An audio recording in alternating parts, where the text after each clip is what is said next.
नमस्कार, स्वागत है आप सभी का तोमर एकेडमी के यूट्यूब चैनल पर। मैं आर एस तोमर आप सभी का एकेडमी के यूट्यूब चैनल पर बहुत बहुत स्वागत करता हूं।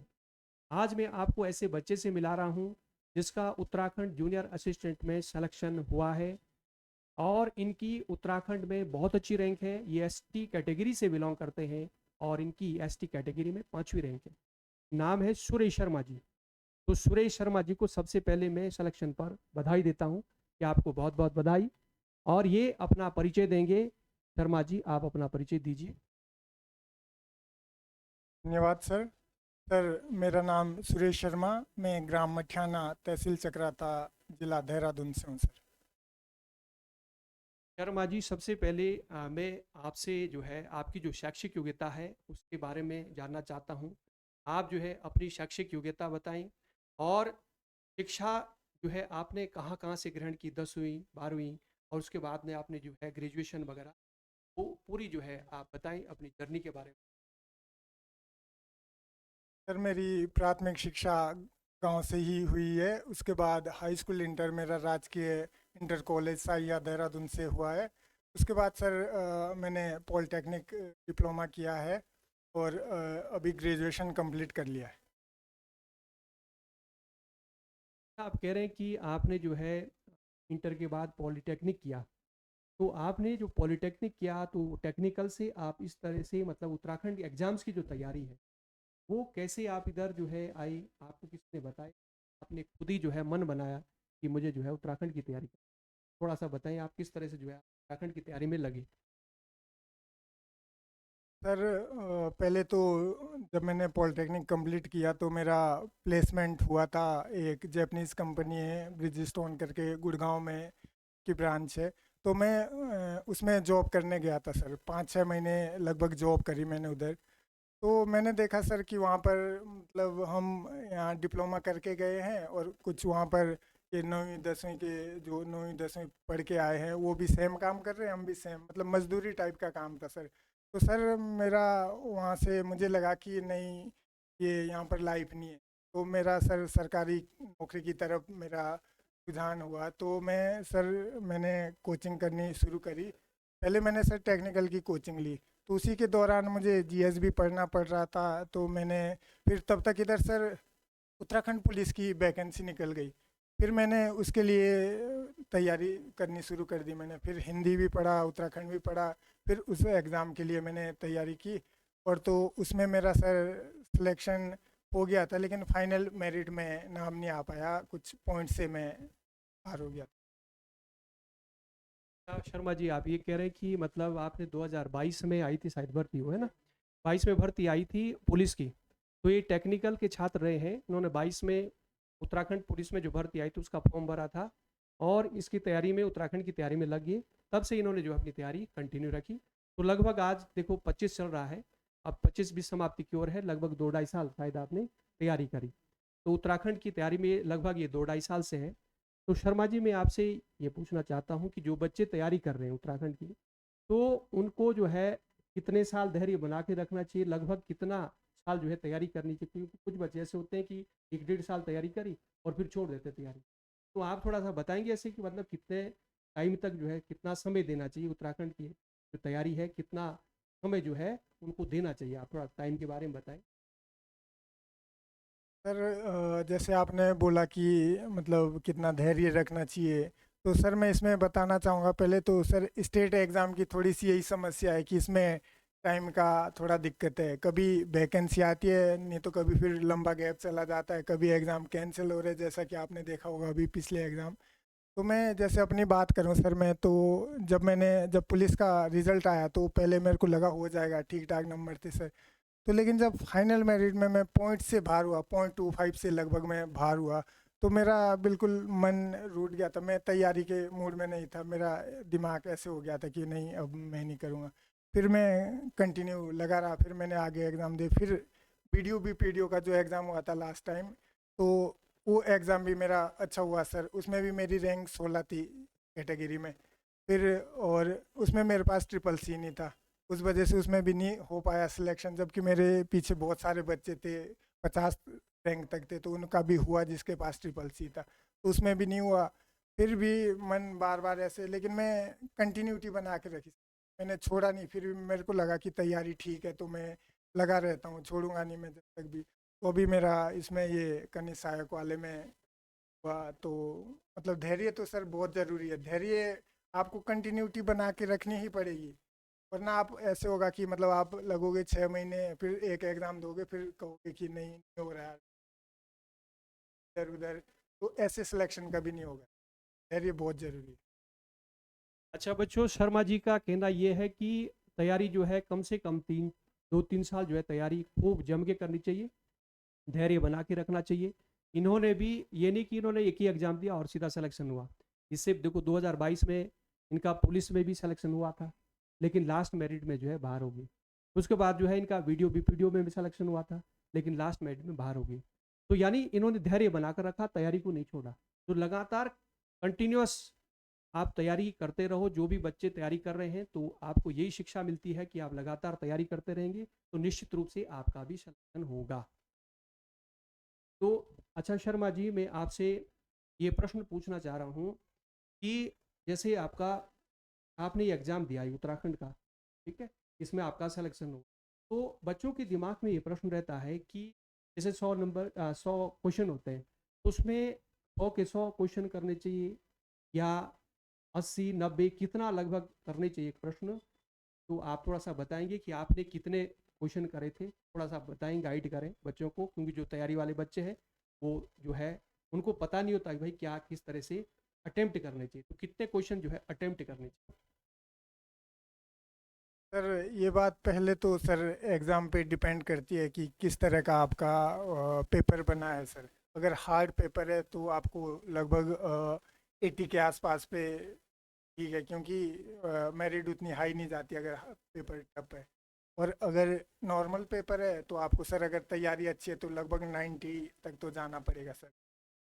फिर कुछ गलत होंगे तो आपको कट पट के 70-75 मार्क्स लाने पड़ेंगे ताकि आपका और बाकी सर अगर जिसकी तैयारी नहीं है तो वो फिर या तो तुक्के लगाएगा, 100 के 100 करके आ जाएगा, और नहीं तो फिर मतलब हाँ जी, मैं आपसे, आपने जो ये एग्ज़ाम दिया था इसमें कितने अटेम्प्ट करे थे, कितने मार्क्स अभी हैं थोड़ा बताएंगे, मार्क्स कितने आपके, एक क्वेश्चन आपने अटेम्प्ट करे। सर इसमें मैंने लगभग 88 के आसपास 88 क्वेश्चन अटेम्प्ट किए थे। तो उसमें से कुछ गलत हुए, तो अभी जो मेरे मार्क्स बचे हैं वो है 67.75 मार्क्स बचे हैं।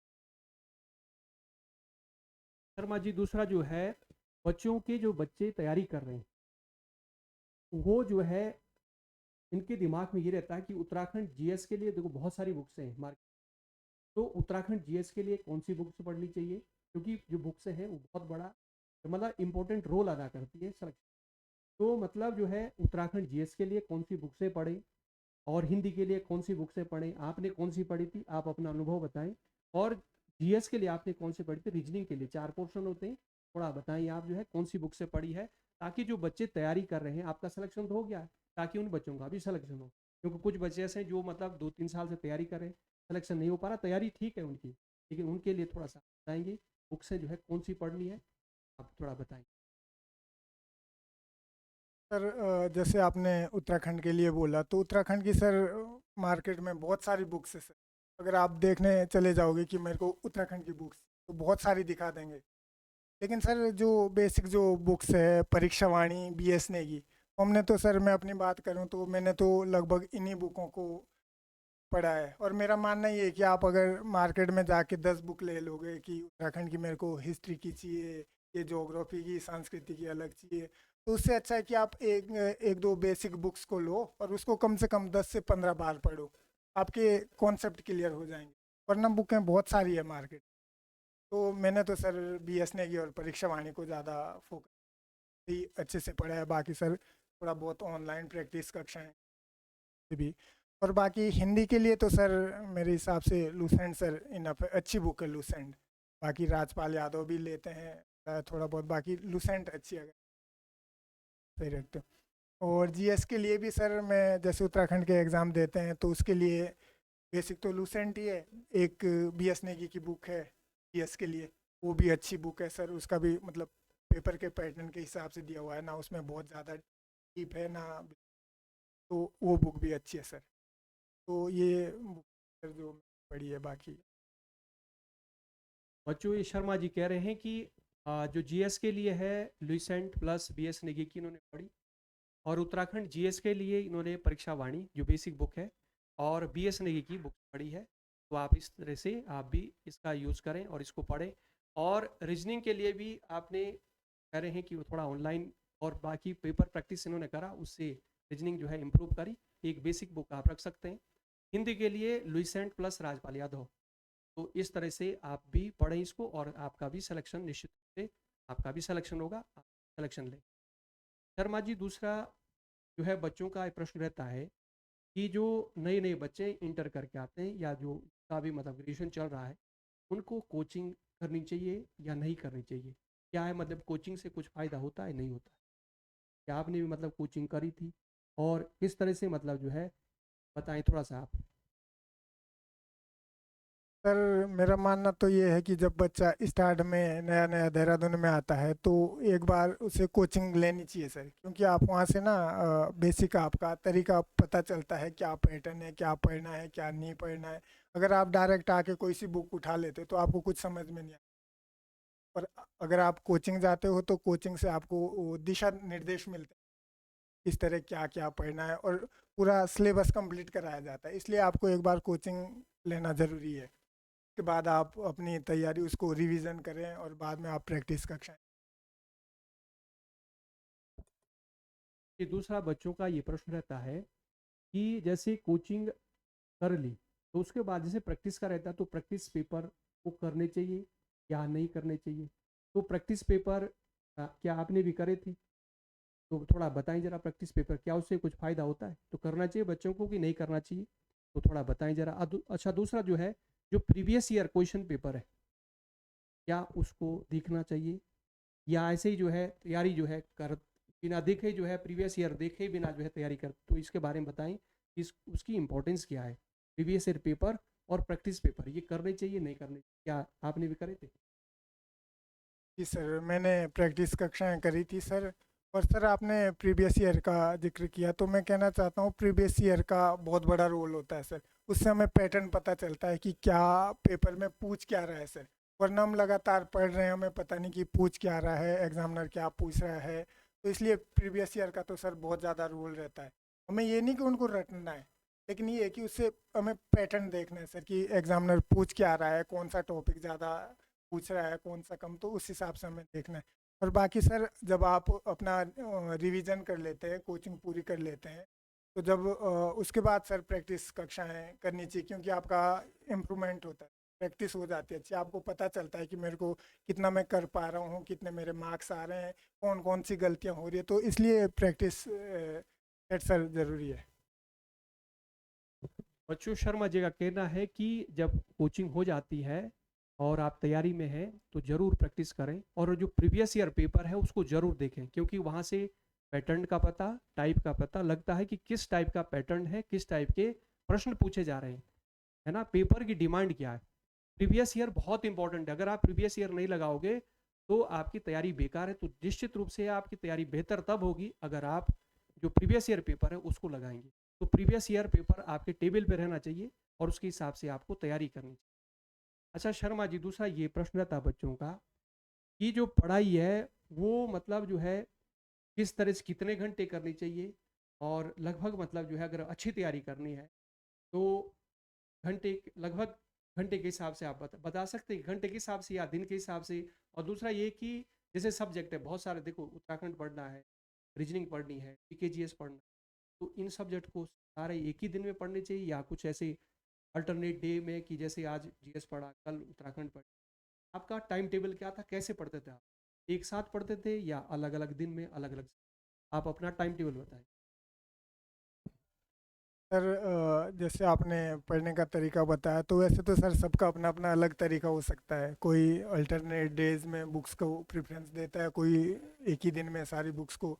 तो मेरा तो सर ये था कि मैं लगभग जैसे उत्तराखंड है तो मेरा ये रहता था कि मैं अगर अभी परीक्षा वाणी पढ़ रहा हूँ परीक्षा वाणी और साथ में बीएस नेगी, तो मैं दोनों को लेके चलता हूँ। 2 घंटे परीक्षा वाणी पढ़ी, 2 घंटे बीएस नेगी, फिर 2 घंटे जीएस पढ़ा, फिर हिंदी पढ़ी। तो लगभग ये एक ही दिन में आपको 6-7 घंटे तो पढ़ना पड़ेगा सर, इस तरह का। अब पहले तो ये था कि आप बिल्कुल हल्के फुल्के पढ़ के 2 घंटे, लेकिन अब बहुत ज़्यादा सर बच्चे तैयारी में हैं, तो यही तरीका है सर। मैं तो इस तरह से पढ़ता हूँ कि फिर उसको परीक्षा वाणी को कंप्लीट पूरा बीएस का, और साथ में सारी बुकें लगभग मतलब साथ साथ में पढ़ता हूँ हर दिन में, सारी बुक को रिवीजन करता रहता हूँ अभी। बाकी सर जैसे किसी का अपना तरीका है सर, कोई एक ही दिन में आज उतर, लेकिन सर ये है कि उस चक्कर में फिर आपको आज हिंदी छोड़ दी तो वो आपका फिर रिवीजन और ज़्यादा रिवीजन लग, अगर आप कंटिन्यू सारे सब्जेक्ट को पढ़ रहे हो तो।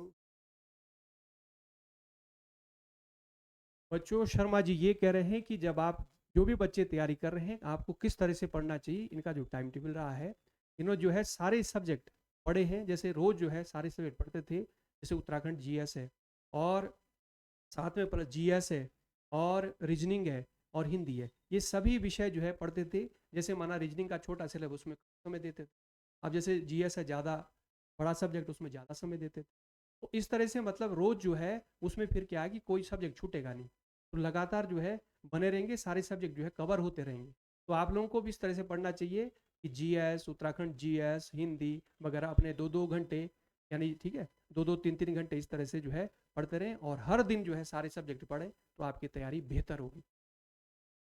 अच्छा शर्मा जी, दूसरा मैं ये प्रश्न आपसे पूछ रहा हूँ, जैसे रिवीजन है, तो रिवीजन मतलब कितने टाइम में करना चाहिए, मतलब सप्ताह में, 10 दिन में, 15 दिन में, तो क्या रहता है रिवीजन का। तो आपने किस तरह से करा था रिवीजन, संडे को करते थे या 15 दिन में या 10 दिन में, किस तरह से आप रिवीजन करते थे।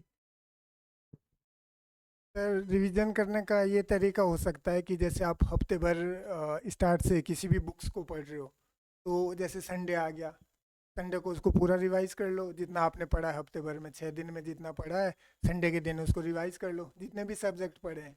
तो इसके साथ एक ही रिवीजन भी साथ साथ में चलता रहता है, नहीं तो आप पढ़ते जाओगे पीछे से भूलते जाओगे, तो इसलिए रिवीजन भी साथ साथ में ज़रूरी है।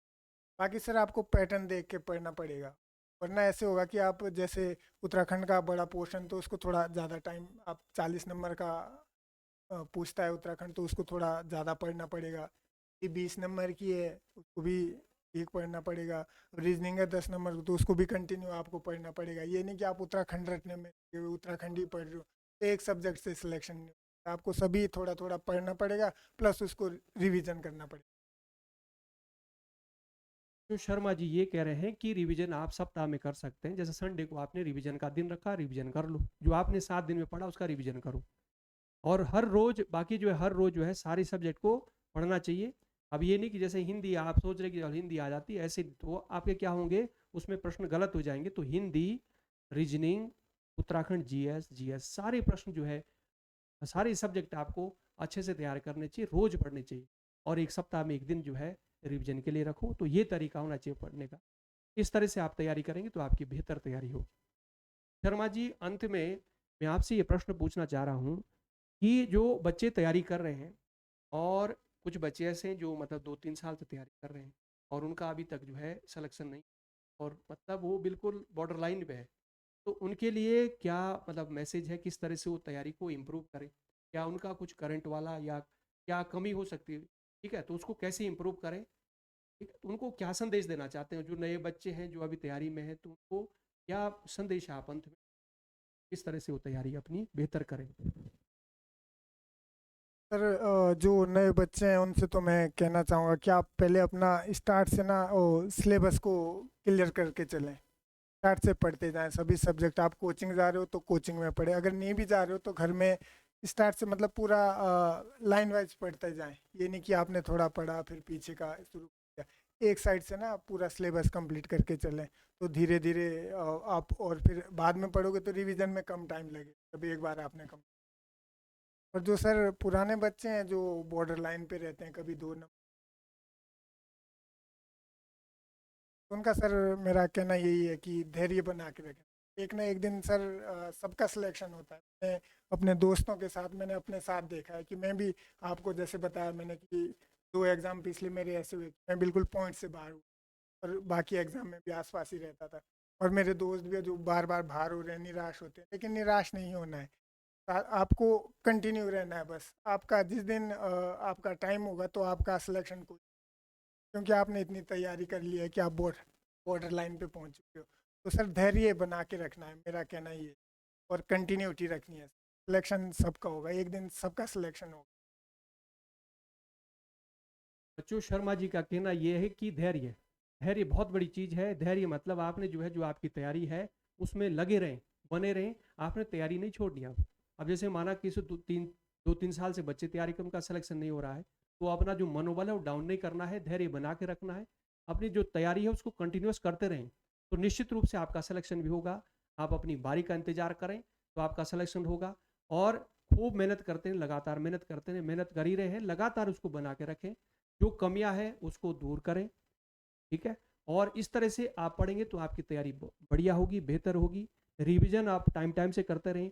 जो पेपर की डिमांड है, जैसे करंट वाला पोर्शन ज़्यादा पूछ रहा है तो करंट वाला पोर्शन है उसको ठीक करें। जो कमियां है उसको दूर करें। जैसे रीजनिंग कम हो रही तो रीजनिंग को इम्प्रूव करें। जीएस आपका कम है तो जीएस में इम्प्रूव करें।